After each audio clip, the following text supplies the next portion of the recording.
राधे राधे।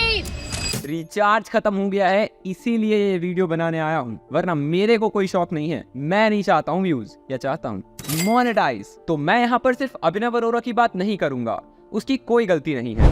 मस्ती में अब रहता हूँ, सीताराम मैं कहता हूँ। और अगर तुमको ये लगता है कि मैं भी ये बोलूंगा कि उसके पापा की गलती है, तो हाँ, उसके पापा की गलती है, पर इतनी नहीं जितनी तुमको लगती है। इम्पोर्टेंट बात यहाँ पर ये नहीं है कि स्वामी रामभद्राचार्य जी ने अभिनव को मूर्ख कह दिया। वही बात, अभिनव अरोड़ा इतना मूर्ख लड़का है वो कहता है कि और अगर कह भी दिया तो जैसा कि अभिनव ने कहा, देश की इतने बड़े संत जगत गुरु श्री रामभद्राचार्य जी ने मुझे डांट भी दिया, तो इसको देश का सबसे बड़ा मुद्दा क्यों बनाया जा रहा है? तो मैं वैसे ही बहुत लेट वीडियो बना रहा हूँ और अभी हमें पेड़ काटने की जरूरत है, पत्तियां या टहनियां तोड़ने की नहीं। जैसे कि आपको मच्छर काटता है तो आप मच्छर को मारते हैं, ना कि उसकी प्रजाति को गाली देते हैं।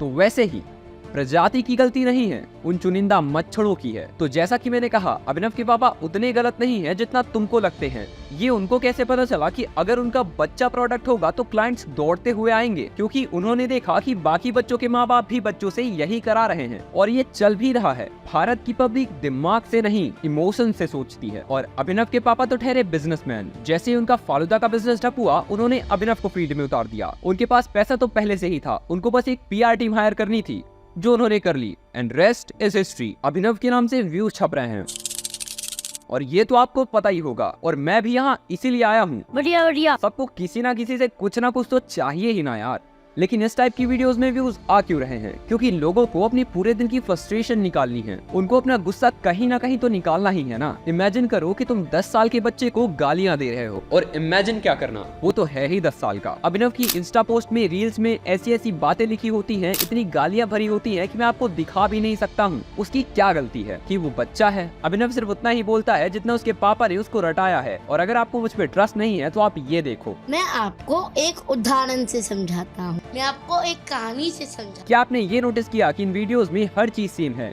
बात करने का तरीका, लाइंस, हर चीज। और अब आप ये देखिए, एक कहानी से आपको इस बात के बारे में बताता हूँ। Oh what a coincidence. अभिनव की बात करने का तरीका और अभिनव के पापा की बात करने का तरीका कितना सेम है। और अगर अभिनव से कोई ऐसा सवाल पूछ लिया जाए जो कि स्क्रिप्ट में नहीं है, तो वो ब्लैंक हो जाता है। खिंचाओ तो आप परेशान नहीं हो जाते हैं?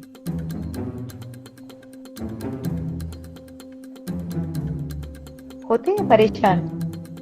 बिल्कुल ऐसे ही। अगर मैं आपसे कोई रैंडम सवाल भी पूछता हूँ तो आपके पास उसका कुछ ना कुछ जवाब तो होगा ही, मेरे पास तो होता है। और तुम लोग जो ट्रॉमा करते हो ना, ट्रॉमा को ट्रेंड बना रखा है, वो इसको हो जाएगा सच में। अब बस करो, पत्ती या टहनी नहीं तोड़नी है, हमको पेड़ काटना है। और अभिनव इस पेड़ की सिर्फ एक टहनी है। और हाँ, क्या तुमने नोटिस किया कि अभिनव को उसके पापा भगवान की तरह पोर्ट्रे करते हैं, बाल कृष्ण की तरह, जैसे वो कोई कल्ट बनाना चाहते हो। तो एक लड़की है श्री किशोरी जी करके, मेरे को नाम अच्छे से याद नहीं है क्योंकि मेरे में रिचार्ज नहीं है। मैं यहाँ कहीं पे उसकी आईडी मेंशन कर दूंगा, आप वो देख लेना। वो सेल्फ प्रोक्लेम्ड संत बने बैठी है। ये लड़की अराउंड मेरे ही एज की होगी, 19 साल की। तो इसकी एक वीडियो में एक लड़का आता है जिसको आशीर्वाद चाहिए। बस खुश रहिए, खुश रहिए। कहाँ से हैं आप? फनकी।